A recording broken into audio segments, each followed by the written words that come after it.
সাদা পোশাকে আন্তর্জাতিক ক্রিকেটে ২৫ বছরের পথ চলা, ২ যুগেরও বেশি সময়ে কয় ধাপ ওপরে উঠল টেস্ট দল।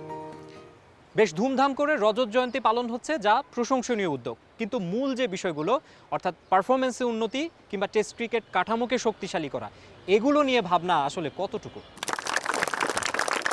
টেস্ট স্ট্যাটাস প্রাপ্তির রজত জয়ন্তীর আনন্দ আয়োজনের মাঝে একটা পরিসংখ্যান মনে করিয়ে দেয়া যাক। ২৫ বছরে জেতা হয়নি ২৫টা ম্যাচও, এলিট ফরম্যাটে পুওর রেজাল্ট কার্ড। ২৫ বছরে কি এখন আমরা টেস্ট ম্যাচে শিক্ষা নিতে পারি নাই? ৩ ভাগেরই আপনি জিতছেন আপনার এই জিম্বাবুয়ের সাথে। অবভিয়াসলি চিটাগাংয়ে আফগানিস্তানের সাথে। সবচেয়ে লোয়েস্ট পয়েন্ট যদি বলেন টেস্ট ক্রিকেটে ইন্ডিয়ার সাথে হারলাম, 2 দিনের খেলা এবং একটা সময় ইন্ডিয়ানরা ৮-৯ রান করে আমাদের টার্গেট দিয়ে আবার হারিয়ে দিয়েছে।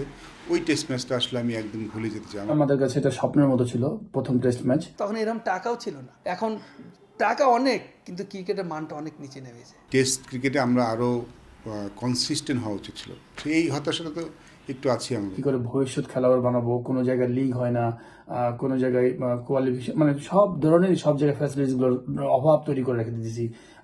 মাঠ নাই। বোলিং অ্যাবিলিটি আমি বেড়েছে, তখন সাথে সাথে ব্যাটিংটাও আসলে অত ভালো হয়নি। যাদের হাত ধরে শুরুটা হয়েছিল তাদেরই হতাশার শেষ নেই, তবে এত কিছুর পরও আশা ছাড়ছেন না তারা। এই মুহূর্তে আমাদের প্রয়োজন যে ক্রিকেটটা ছড়িয়ে দেয় সারা বাংলাদেশের জন্য একই সুযোগ সুবিধা আমরা মেক শিওর করতে পারি। 1 থেকে 3, 4, 5-এর মধ্যে একটা ভালো টেস্ট প্লেইং কান্ট্রি হতে পারতো। ইন্ডিয়া টিম বা অস্ট্রেলিয়া টিম বা ইংল্যান্ড টিম যেভাবে খেলছে, ঠিক তারই কাছাকাছি সমতুল্য একটা টিম হতে পারো। এই মেধাটা কিন্তু বাংলাদেশ টিমের ম্যাক্সিমাম খেলোয়াড়দের মধ্যে আছে। দেশে ক্রিকেটটা ডেভেলপ হোক, আমরা চাই না যে কেনিয়ার মতন আমাদের দেশে ক্রিকেটটা হোক। দেশকে টেস্ট স্ট্যাটাস উপহার দেয়া এই সেনানীদের পরামর্শ নিয়ে কার্যকর পদক্ষেপ নেবে বিসিবি। রজত জয়ন্তী উদযাপনের মুহূর্তে এটাই আশা ক্রিকেট প্রেমীদের, নইলে যে এই প্রবাদই সত্য হবে, আগে পাছে লণ্ঠন, কাজের বেলায় ঠনঠন।